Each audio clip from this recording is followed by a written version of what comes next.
Ngiyanibingelela bantu base-South Africa.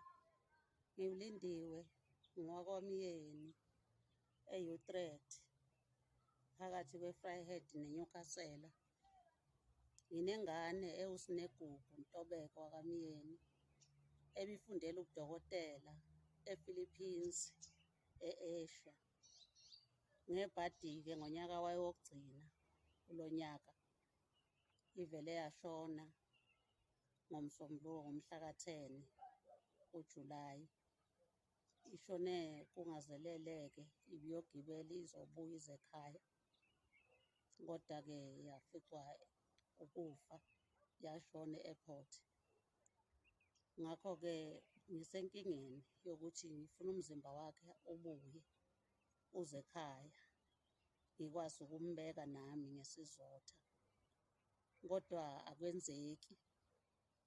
I-ambassador yase-South Africa ese-Philippines ayikwazanga ukungisiza, ithe ingangisiza kuphela ngolwazi lokuthi uma ngifuna ukumbuyisa kungaba malini ngaphezu kwa-2 million.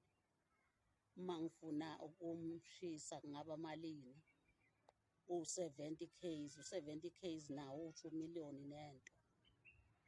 Wathi uma ngifuna ukuyomngcwaba phesheya ngaya komngcwaba.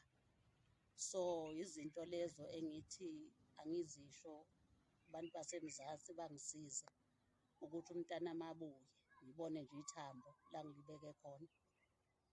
Ngizamile ukuya komasipala ngahluleka, ngazama nakwabanye ngahluleka. Ngigcine-ke ngithi ngoba phesheya bathi kudula kakhulu kangaka, ngase ngithi angiye eCebolethu Funerals ngoba kuthiwa kunebhanoyi, nangempela ngalifica ibhanoyi lapha.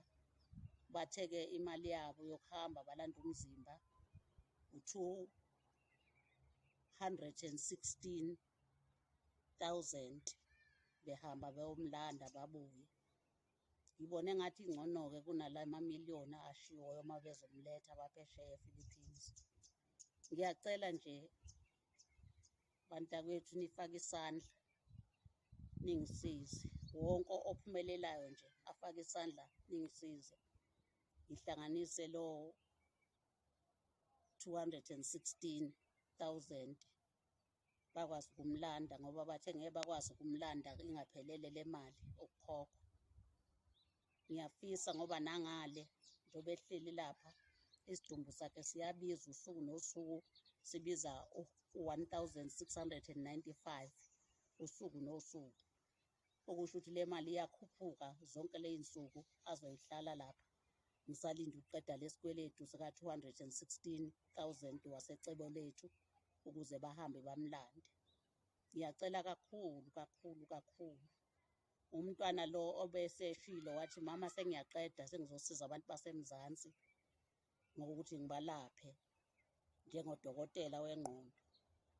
Hlulekile kumntanami ngenxa yokufa okumzumile. Uhambe la ethi nje mama ngiyagraduate ngo-August ngiyabuya sengizosebenza. Kubuhlungu, kubuhlungu, kubuhlungu, kubuhlungu. Sinomndeni asazi ukuthi sithathani sihlanganisa nani, kodwa-ke siyanethemba mzansi. Sinibonile nigalela kwagaleleka, basizakala abantu. Siyabonga kakhulu.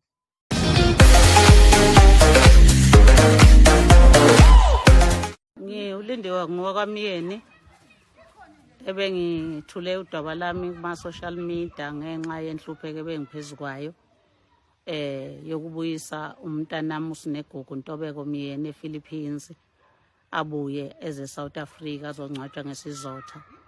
Ngibonga kakhulu-ke ukuthi iminyango yonke kakhulu umnyango ka-Premier wethu umama uNomusa Dube-Ncube uphumile wakhipha abantu bakhe beza bazosisingatha, babona, babheka nezidingo esizoyidinga, basho ukuthi banathi bazosisiza kukho konke ekubekeni ingane. Ngakho nje siyabonga kakhulu, uNkulunkulu ababusise kakhulu. Siyabonga ngendlela emangalisayo, sibonge kakhulu nakumphathisa umama uNomusa Dube ngomsebenzi abafisa ukusenzela wona. Qhubekani niwenze nakwabanye. Siyabonga. Siyabonga kakhulu bakithi, indaba lo bambithi abantu abaningi kakhulu, isimo sakhe besinzima kodwa ke sekulungile.